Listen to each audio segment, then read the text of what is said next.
Бүгдээрээ сайн байцгаана уу? Энэ удаагийн цуврал подкастаараа өсвөрнөөс нь тулгамддаг сэтгэл зүйн асуудлууд болон амин орлох үеийн сэтгэл зүй, үүнтэй холбогдох студийн талаар сэтгэл зүйч сайн зайчтайгаа ярилцахад бид бүхэн бэлэн болоод байна. Нэгдүгээрт гэх юм бол яг Монгол улсын хэмжээнд амин орлтын тохиолдлууд бол олон улсын зэргээр бол өндөрт явдаг.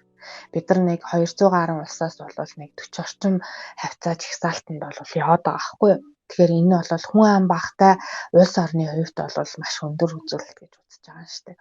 Тэгэхээр өдөр болгон 5 хүнд амин орлох сэтэл төрж одоо тэгээд тэр сэтлийнхаа дагуу үйлдэл хийх гэж оролддог. Тэрнээс одоо өнжөөд нэг хүн буюу одоо жилд ойролцоогоор 180-аас 200 хүн орчим сүүлийн нэг 3-аас 4 жилийн дотор бол амин орлох бодит үйлдэлийг хийгээд тэр нь одоо бодит үйлдэл болоод гараад хэрэгцсэн тохиолдол байгаад байгаа байхгүй. Тэгэхээр амин орлох шууд хандлагыг бол сэтгэл зүйч нар шууд зогсооно гэж бол байхгүй. Тэгвэл үндэс суурьнд нь гараад байгаа асуудлуудыг шийдвэрлэх нь өөрөө чухал. Чиний саяны ярьсан асуудлууд болгон тус бүртээ өөрөө нэг тусгай онцгой сэдв болоод байгаа.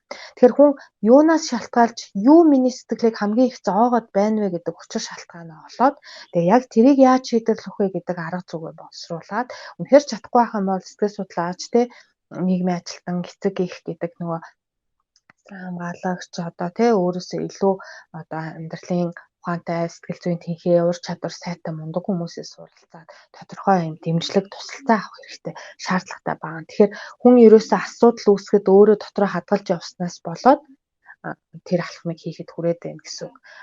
Хийхгүй явсаар байгаа гэсэн үг шүү дээ, тийм ээ. Тэгэхээр дотроо сөрөг юм бодолтой чинь тэр сөрөг бодол нь дотроо яг нөгөө хортой ургамал шиг тижээгтэй дургаад идэг. Хамгийн хэцүү нөгөө эерэг бодлуудаар нь дамжуулаад эерэг бодлын сөрөг болгох зарчмаар тэгэнгүүт сүултээ нөгөө юу ч утга учиргүй өөрөө ч ямар ч үн цэнгүй болчтой усаад байгаа юм л да. Тэгэхээр бид нар нэгэн сөрөг бодлын гинжин эхлэхээ үүсч эхэлснийг анзаарсан бол хортой ургамал сэтгэл дотор мань өвөрлөд эхэлтэй ямар нэг юм чөтгөрлөг ямар нэг юм таагүй бодол буруу алхам хийхэд чиглэсэн одоо тийм үйлдэл гарахад сэтэл гарахад нөлөөлөх тийм сэтгэл зүйн байдал үүсээд байна гэж мэдсэн бол нэн дээр гадны тусалцаа авах зайлшгүй шаардлагатай болдог.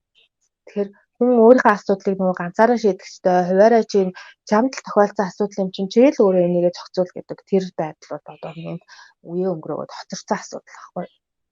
Тэгэхээр орчин цагийн яг ийм нөхцөл нийгмийн байдалд бол одоо зохицсон арга хэмжээүүдийг авах нь өөрөө зөв. Тэгээд чамд тусалж чадах хамгийн одоо боломжтой буюу чиний сэтгэл санааг чиний амийг аврах тэр чухал алхам бол хин нэгнээс тусламж хүсэх ба сэтгэл санаагаа хин нэгнтэй хуваалцах тэрийг ч ойлгож дэмжиж зөв чиглүүлдэг хүнээ зөв сонгож авах нь айгүй чухал.